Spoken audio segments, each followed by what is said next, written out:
Well, welcome out there once again to my program. Always a pleasure to be here and always a pleasure to have you out there in the audience. I get comments from various viewers as to the subject matter, and this show, the panel show that we're going to have tonight, gets the most comments. People enjoy it. They enjoy it because they're getting the straight issues, no embellishment, no exaggeration, just what my panelists think is going on in the city of Fall River in regards to, well, city government, the unions, potholes, etc. So let's start off with the usual introduction of the usual suspects. Is that what I am? The usual suspect? Wow. CJ, how you been? Hey, I've taken a step back, believe it or not. I'm kind of calm now. So you know what a viewer asked me? Do you have a telephone hotline in regards to reporting waste or fraud? Yes, we do. It's 774-955-0102. And that number is shown at the end of the credits of our show every Wednesday and Friday, live, and every Monday and Thursday at 5:30 so here on Channel 95. Any waste or fraud in the city of Fall River that you think needs to be exposed, give CJ and his private eye detection agency. Dan, are you part of this detective group? Well, He's definitely part of the unholy trio. one third of the unholy trinity. Where's the other third tonight? Oh, he's frustrated, and he said that if he came, he'd probably run through the TV set and at the viewers. Okay, explode right here on set. Josh, how are things going? It's going good. Thank you for having me on again. I appreciate the opportunity. How was your candidacy? It's going good. It's going good. We one day at a time, trying to get people involved. Speaking to different people in the city, going to certain events in the city, shaking hands, getting a message across. And what's the message? Putting people before politics. It's number one. And you're running for what office? City council. Let them know. Okay, good for you. Thank you. All right. Can you talk about last night's city council meeting? Well, I got to bring up one issue first. One thing that just came about. I was down at my local garage to have my vehicle looked at, and lo and behold, you won't believe this, I met some disgruntled people. No, in Fall River? Taxpayers. Oh, wait a minute. No, they're not taxpayers. To quote Lou Pacheco, they're free riders. Okay. They're free riders. Well, let's use the term that comes from the chief of staff of the mayor of Fall River. The people of Fall River are free riders, also known as freeloaders. So just know that you are a free rider. Okay. Well, these people that I listened to would dispute that. Anyway, I agree. What they said is this. Let me put this out there as the first issue for the evening here. They proposed a taxpayer revolt. What they say is this: that a petition needs to be passed around, various petitions, papers, and at the top it says taxpayer revolt. And what they say is this: anyone who signs this petition pledges not to vote for any city councilor that raises taxes. They sign a petition. Of course, we know this is not binding. We know that this is a way to send a message to the city councilors. And what's your opinion, gentlemen? What do you think? Do you want to go first? I have a lot of things that I think about it. I think it's a wonderful idea. The problem is that the city council, the mayor, the school committee all know that they're full of crap. Because as soon as you offer 90% of these people in Fall River a chow mein sandwich or a chicken dinner, they turn around and they say, oh, they got my vote. I got to vote for somebody. And they go to the ballot box and they say, well, I don't know these other people, but Linda's been in office for a long time.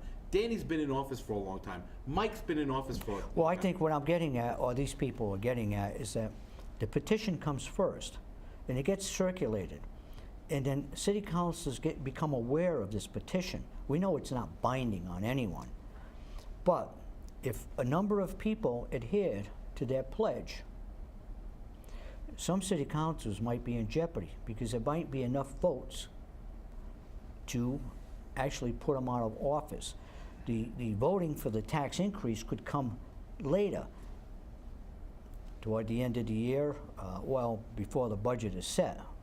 However, in the process, city councilors might feel uncomfortable knowing that there's these petitions going around, and it might give them or have a little chilling effect, Josh. They never have a. No, they're not. They're not fearful. No, they Well, were. Josh, now they're not. let Josh come in. Well, I mean, it's not a bad idea, but at the same time, I called this a long time ago when we were, going through the election process, and I believe that I spoke to a few people on the radio, and I stated that I thought the taxes were going to go up only because we knew the fiscal, mess that we were already in. I know a lot of people don't want to pay taxes. I don't want to pay any higher taxes. And my solution to the problem is, as we spoke earlier before the show started, was to cut the whole fatty part of the steak completely out. And I think until you get a mayor and a city council who are willing to put their political careers on the line to help the city of Fall River, like You're they talking say, about all city government workers taking a slight pay whatever we have to do to save the city at this point is what we have to do. What so about if that this? means everybody takes a cut in each department and we have to lay off workers, I mean, I don't want to lay anybody off. Well, let me. But we've become too top heavy, and this is the problem that we have. And the city council has continued to point fingers at everybody else besides themselves for passing the blame, besides putting on everybody else, on themselves. And this is the problem that we have. And we've seen it this week with Sam Sutter, and we've seen it with Mike Mioza. And I'm not calling the both of them out, but this is what you're having. Everybody's pointing the fingers, and nobody wants to take any blame for the decision they made with the budget. Let Dan. Richard, the bottom line is this. We could have predicted this was going to happen as soon as Mayor Flanagan was recalled from office. We could have predicted that taxes and fees were going to increase, that pay-as-you-throw stays. We're going to hear a lot, and that there are, in the executive summary of the report, there are a lot of fancy slogans, new titles, by the so-called experts. Let's work together. We have to pull together. But the bottom line is this: nothing that I've heard so far is going to create any change. It needs to start from the top down. There needs to be a hiring freeze. Every single department head needs to take a 5 to 10% cut. Every single department itself needs to take a cut. Okay, that's why you need a full forensic audit, which we haven't had. Okay, Listen, let me get in. No, I've got to say this, Richard. I'm sorry, I got to say this. But Danny, you and I both know the employees, the city worker, the guy who does the work, the woman who does the work, they've given these cuts before. Absolutely. But you know what? We still create more management jobs. Why do we need 2 assistants in the Department of Community Maintenance? Well, we don't. Right, we don't. Well, why do But we just need gave why do we away. need 4 assistants in the Treasury's office? Right, why do we need 4 office? assistant treasurers on contract? We don't. All right, let me ask you this. Let's move to a slightly different angle, a slant in regards to taxes. What about the nonprofits? The city is packed with nonprofit organizations. They own literally millions and millions of dollars worth of real estate, and they don't pay a dime on their real estate. Isn't it time that something gets done in regards to the nonprofits? And let me add this to it. Some of these nonprofit agencies and the people who work there, especially the ones high up, are making real good salaries with full benefits. Millions. Isn't it time that Yes. they be reined in? It is time that Absolutely. the city turn around and say, okay, you're a nonprofit. We appreciate it. We appreciate the fact that you brought these jobs to Fall River. But let's be real. You're making money. And a lot of You're these jobs are using us to- taxpayer supported. Right, they're all taxpayer supported. They're all taxpayer supported. All taxpayer supported. Under Medicare and Mass Health. That's what they're supported under. And here's the thing. It is time for fee in lieu of taxes. Providence did it. Boston has done it. Cambridge has done it. It's time for Fall River to do it. And then they won't go around buying up all these properties, these multi-million-dollar properties, these hundreds of thousands of dollars in tax resources, and say, oh, we don't have to pay anything anymore because it's free in lieu of taxes. Now, some people say, well, the church is a nonprofit. Well, they are. Right. And they have a lot of vacant properties around. They don't pay a Exactly. nickel in taxes. And in my opinion, And the tax burden falls on the people who are going to work in the morning, They Yeah. own a 3-decker, a 2-family, a single family, and they've got to pay taxes. That's right. And if Absolutely. they don't pay taxes, they're going to have a lien placed on their property. With regard to churches, the only piece of property I would make exempt is the physical church Is the building church still- itself. right. Yeah, Exactly. physical church, yeah. The rest of their property that they own should be taxed like any other piece of property. Like a business. Right, right. And we all- and we not all- necessarily yeah. tax, but we can get the fee in lieu of taxes. And we Okay? all know that the zoning board zones certain parts of the city for that reason only for the nonprofits. And this is what screws over the taxpayer over and over and over again. And these are the issues that Fall River continues to face, and that's why we need to continue to alert the public like we do here on the panel show and like I'm doing out there on the streets. That's exactly what the people need to know. Everybody is a contributor. Whether you're a homeowner, a tenant, you contribute to the system, you should get back something from the system. And the system is that the city needs to have some fiscal responsibility with what they're doing with our money. And like I said, everybody's pointing fingers at everybody else, but they don't want to take the blame for the decisions that they have made with our money. And they wanted the chair. They wanted to sit down in the chair. They got their chair, they got their seat, they got their position, and now they're just sitting back and just swinging like they normally Talking do. about the city council. At the city council, yeah. And you know what? It's a complete joke. When you're sitting there and it takes you 2 hours, the first part of the meeting, to talk about an armory building. I mean, Okay, isn't the city... What happened last night, Dan? What happened? You were at the meeting? Yeah, I was. I ended up leaving because I was so frustrated that I couldn't sit there another minute. It was disgusting. I went home and I watched it. I watched it from home. I was disgusted. Joe Camaris turned around and said, you know, you say that this is because of the mistakes of the past. You show me what mistakes we made. We don't make mistakes. We only want what's best for Fall River. Yeah. You're full of it. You voted for all these bonds. You're full of it. And who did he tell that to? He said that to Lou Pacheco and to Kathy Ann Viveris and to the finance team. Because they were saying what? Because the report from the mayor says that the financial situation is based upon the mistakes of the past. Okay? And Joe Camara Joe feels- Camara came in defense to the city council and said, what mistakes have we made? Show us. You want me to? I can start listing them right now. But you know what? You don't have a 5-hour show. You know, I'm being serious. Well, We name a know the couple. mistakes. Name a couple. Okay. How about bonding for a $100,000 fountain that doesn't work? Bonding for parks. Bonding to make the Taj Mahal on the 6th floor for the very expensive Glass doors, glass restrooms. doors. Yeah. You know, let's What happened to the windows? Is that... Nobody knows. Nobody knows. But they are still sitting in the basement of Government Center. So if Yeah. anyone wants to see them or needs them, go there. You can probably get them for free. what about the 22 windows took that them. were installed? Oh, nobody knows. Yeah, that wasn't Is whether that- that was bonded or not. They wrote free checks, Is I that guess. just to be forgotten? I guess so. And it doesn't past, seem like there's anything coming up now for it because past everybody event? keeps asking the question and nobody knows the answer to the question. So And Sam has made it very clear. I'm not going to blame anyone from the past. I'm not going to point the finger of blame. But I am going to tell you this in my report. I'm going to raise your taxes. I'm going to raise your fees. I'm going to raise your water, your sewer, your pay-as-you-throw, your taxes. I'm going to raise those So because the we have to. past administration is going to get a And buy? you know what, CJ? Seems that way. Others could accept that if cuts were made. Correct. And not only minor cuts, but a complete and total reorganization But you know- of the entire structural government. And Linda Pereira turned around and said, and you've got a money man, a man who knows this better than anyone else. And who's that? Alan Silva, former city administrator. You've got him working this. There's no better man to do an audit of these books. The problem with him is he doesn't cut with a scalpel. He cuts with a hatchet. That's because what we right need. now, well, that's what we need. We need a guy who's going to go in there and say, boom, boom. Those 2 jobs are gone. And You're the department head. That's it. Work alone. and you know what?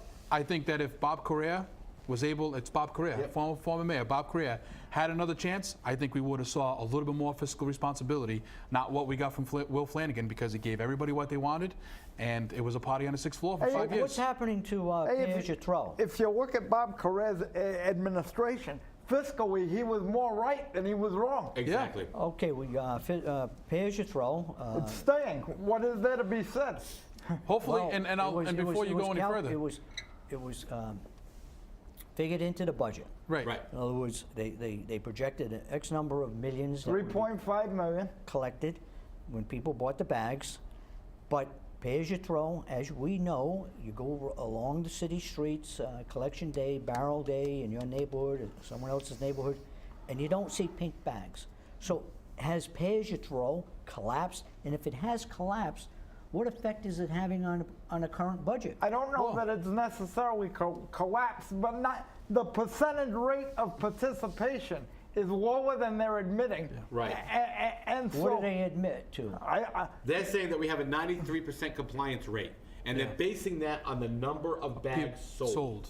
Which you cannot base your compliance rate on the number of bags sold. You have to go each individual You have house. to, right, you have to count the number of bags. So when I go to 123 Main Street and I open up the trash receptacle and I see 14 white bags and 1 purple one At the top? at the top, that does not mean that it's Yeah. 100% compliant. So here's the they, deal. they don't have any way to enforce it. Right. Yeah. No, some there of- is no There's way. no enforcement, No. or is there? No, No, there is no. You get a enforcement. nice white Well, card. you're right. I mean, there is no way to enforce it because there is no ordinance. Right. So in the transition report, right, we only have $499,000 left in the account, right? In what account? In Our Stabilization. our stabilization account, right? So what happens if we come short, right, in sanitation? Now the budget is not balanced because we look for that 3.5 million. They'll bond it. What the hell? Yeah, because they bond everything else. Do we go into receivership after that because we can't afford to write the check out, or do we bond it just like Danny just Well, said here? they'll be working on a budget soon. They are working on it now. Yeah, well, yeah, they're They working. have to because the budget by city ordinance has to be in the hands of the city council by June 1st. So do you think they'll come up with this, I say ploy, that they'll try to work into the new budget an amount which is greater than they actually need to compensate? Oh, absolutely. Absolutely, course, that's what yeah. they've been doing all the time. I they still always don't do. understand how they made up $16.1 million deficit from the last budget. And the problem is that, They all they do is fudge numbers. That's all they and do. right now the problem So that's is, why the city needs a forensic audit. Absolutely. and right now they're saying that the 2015, the budget we're currently in, at the end of the year is going to come in balanced. We are not going to come in as a deficit. We know this is bull because this, Who is saying that? the mayor's office, The Lou team- Pacheco, and the the transition team. team. But if the pay-as-you-throw is faltering, But they won't admit it. They won't admit admit it. it. Plus, Why would the you thing they admit it? didn't- The thing they didn't well, where's tell the people, transparency? there is isn't none. any. Wasn't that It's what a the- sham. It's a sham. We're looking through a frosted window. translucent? It's not even translucent. It's frosted. You can't see through Like it. when they're doing a storefront? Yeah. You know, I think when you when take that Christmas snow and put it out the window.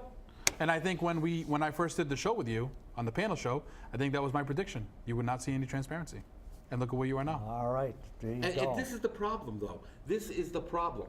We do not have a government that thinks the people are worth it. And now they're actually getting people to come out in defense of them. I was disgusted yesterday. You was. That's Absolutely unusual. disgusted. I know, it's so unusual.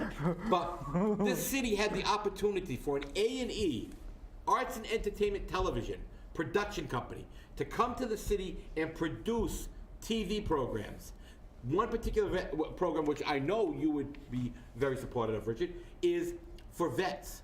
Vets who have committed suicide or have attempted suicide, to make suicide with vets obsolete, where they work on it, where they fix their homes, they do things for them to support them. Do you know that Ray Haig and Sam Sutter did not return the emails or calls of these companies at all? At all. And this is going back to January, right? And right. Are these reputable companies? They are A&E production companies. They currently finished producing Flipping Boston, which was a very popular And program on A&E. why do you think no return phone calls? Here's the excuse from the offices. Oh, we never got the emails. They must have disappeared. They were never Disappeared? sent. Okay? What's this, the What about the 18-minute phone? gap? What about the phone calls? Yeah, what about the phone calls, you know? Well, I never got the messages. Why would they not want to be involved? You know, this is the problem with this city. Well, okay. This is the problem all with this right. city. They didn't Everybody get the wants email. change. They didn't get the phone call. Yeah. So why don't they pick up the phone Right. and call? But this is And- the problem. But this is the problem that I have with these politicians. We're going to change this. We're going to do the way we do business. We're going to change the way the city works, how it operates. You had an opportunity and you blew it. A huge opportunity, not only to support veterans, but to bring just to renovate homes, places in Fall River that need renovation, that need an uplifting, because people can't afford to do it anymore in the city, because it costs too much money to do it these days. And the people of Fall River are the people who don't have enough in their income to do the extras that other towns are able to do. And this is the problem that we have. You know, And here's just the to kicker, carry though. just to carry this one little step, there are groups out there like what is it, Homes for Humanity? Right. Yeah. Jimmy Carter, the president. Habitat for Yeah, Humanity. Habitat for Humanity. There are veterans groups that get together, contractors, the Right. plumbers, carpenters, etc. And they'll help a veteran remodel the house so it fits Yeah. the handicap that person has. Are we talking about something like that? Yeah, Something CJ? very similar to that. And as a matter of fact, the problem that I had with it is one individual, one member of the community had to come forward, okay, and speak to several city councilors right after the ordinance and regulation committee meeting. And they were all unaware. But all of a sudden, they come out of the woodwork, swooping down like eagles from the sky to get this project to go forward. All right? Here's the thing. The city council shouldn't have had to do the sweeping down. Okay? Maybe the Office of Economic Destruction could have gotten involved. Okay? And started working on that. What? They can only work on one project at a time? They don't have an office staff? They get $380,000 a year from CDA, federal money, to do a job that they don't do. So, okay, has anyone, is this going to be followed up on? Any commitment from the councilors individually? According to the individual who I'm very disappointed in, who came out and gave a political speech in regards to this issue, and called out those city councilors, who I will not call out here, for their support in getting this project to move forward. This is a pilot episode. That means they've got to sell it, okay? So they do the first episode, they sell it. Now, this company had planned in their proposal, from what I understand, to use local contractors. Well, wait a minute. That would be economic development, people. Economic development, local contractors, local business to do the work. They get paid for that. Oh, wait a minute. Economic development, jobs for Fall River. But we can't do that in Fall River. We can't do that. No, we can't bring that. Because you know what? Kenny Fiola, His Royal Highness from on high, did not come up with the idea. Okay, we know there's a lot of houses in Fall River that people would be happy to give up or have been given up. Maybe banks have foreclosed on, which would be ideally suited for renovation, for altering, for veterans, or even other people. Now, what about the cozy bus issue? That was kicking around because the bus company was parking. As far as I know, the last time it was at ordinance, it was basically tabled or set aside, or whatever term you want to use. There was no concrete action, no plan formulated that I'm aware of. Is the planning board, the Board of Appeals, doing the job it's supposed to be doing? No, absolutely not. Has it been read the Riot Act? And neither has the zoning lately? board. The zoning board zones commercial or residential. Isn't this part of city administration? Isn't this part of being transparent? Let enforce the laws that are on the books. The How problem, about the enforcing problem laws there, that aren't on the books? We got a $200 handicap fine that was not on the books.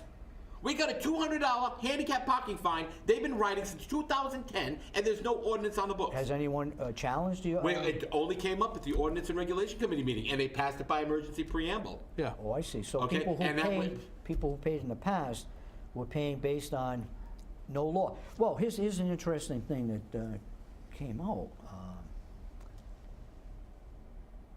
Lou Pacheco, what's his title? Chief of Staff. Chief of Staff. Staff. The position he was on formerly the held radio. by He was on the Alan radio today, and it was in regards to the windows.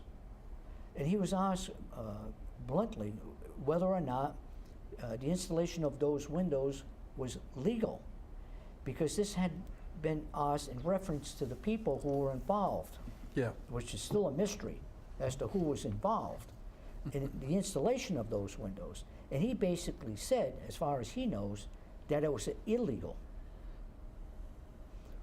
Is that going to carry the ball further down in the sense that We haven't this seen it yet. investigation? We haven't seen anything, and if Sam Sutter doesn't do anything about it, and Lou Pacheco doesn't do anything He about said it, today on the radio. they are complicit. They've got to do something about it. And assigning it to a special prosecutor who's basically doing nothing with it at this point in time, okay, isn't Well, it? no, there's no special prosecutor. That's for the gun incident.